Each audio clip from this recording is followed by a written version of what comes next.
Did Behavior actually do something right? I know that Behavior get a lot of crap for not listening to the community, and there's a lot of strong opinions on this game coming from all different perspectives. Man, you're just ruining it. Look at my lips, you're ruining it. But I'm not trying to get into any of that. What I want to talk about is Sadako. Now when it comes down to it, Dead by Daylight is a video game, and what's the most important ingredient to a good video game? Fun. Video games are supposed to be fun, and I really do think that Dead by Daylight is a fun game a lot of the time, with varying levels of fun depending on the killer, map, teams you get, and many other factors. Like playing as Trapper on Eerie of Crows probably isn't going to be the most fun game of Dead by Daylight. And on the other side, versing a Bubba that catches an early down and Insidious face camps you to death at 5 gens is also going to be a mostly unfun experience, even if Bubba nodding at you and whacking you on hook is just about the most adorable thing you can see in this game.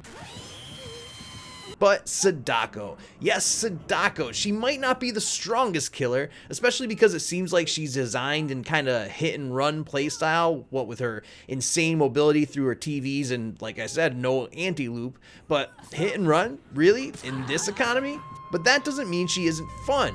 Now, one of the biggest complaints I've been seeing and hearing from the Dead by Daylight community lately is that they did not want another ranged anti-loop killer, which I don't blame them for that. The last killer they released, the Artist, has to be the least fun killer to go up against in Dead by Daylight since they released, I don't know, like the Hag? And I don't find her very fun to play as either. Just chasing a survivor off each loop across the map while they hold W just to eventually down them with a crow doesn't really feel that engaging from either side.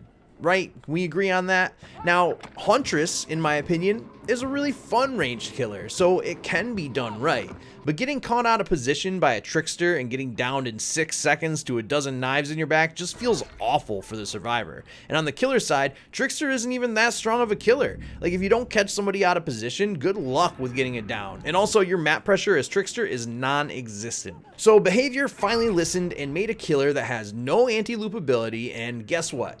People complained that she was too weak, which she is. If you play her like a normal M1 killer, then you will get stomped because she has no insta-down like Myers or Ghostface, and if you just chase normally with her, then you will spend the whole match eating pallet after pallet after pallet, while the survivors blind and teabag you at every loop. And here I am, still insisting that she's fun, right? I mean, I must be crazy. Too much time getting slammed against the boards in hockey. Am I right, Patrick? In that skilled play inherently leads to kills or escapes. Think about sports, and I'll use hockey as an example because I'm Canadian. You wouldn't say they only count wins when placing teams in the standings, but they should also count shots on goal too. So what makes Sadako fun? She's legitimately scary to go against. Like, who would have thought that some cousin-it looking teenager skulking across you at the map would be scary, but she is. And her animations are awesome, and when you jump out of a TV to ambush somebody and get a hit, it feels good. And as a survivor, I love the moments when she surprises me, like getting jump scared by Myers or Ghostface, and now Sadako is thrilling. It's fun, it feels good. And when she downs you, it doesn't feel awful or unfair. Her ability to mind game certain loops by using her passive phase timing is tons of fun. Like, did you know that when you look at her hands, you can tell when you're invisible? Like, you can time this out to walk past the window at Shack while you're invisible and get a sneak attack on a survivor, or go in and out of manifest and chase to get some really fun mind games and surprise downs going. The RNG of the TVs definitely matters, but if you get decent TV spawns, you can just teleport all over the map, building up Condemned and getting fun hits on survivors. But I mean, don't count too much on that Condemned Mori. I think as more people get used to playing against her, those will become increasingly rare. So what about those perks? I think they're okay. I mean, her Scourge Hook perk is designed to reward you for not camping hooks, giving you aura reading when people are unhooked. Her Call of Brine perk encourages you to go out and patrol and kick gens, since it's basically pocket ruin, like that you get whenever you kick a generator for like a full minute. It's not bad. Merciless Storm, I think, is really kind of useless against anyone with over 200 hours in this game, because one thing that survivors are really good at is hitting skill checks. But it seems like Behavior is actually trying to shift things away from the camping meta that they've created recently with some of these perks, and I really like that. Is this game perfect? Absolutely not. It's kind of a mess sometimes, to be honest, but it is our mess, and with as many hours as some of us have in this game, it's nice to see them go for something different, and I'm here for it. So is Sadako an S tier killer? Absolutely not.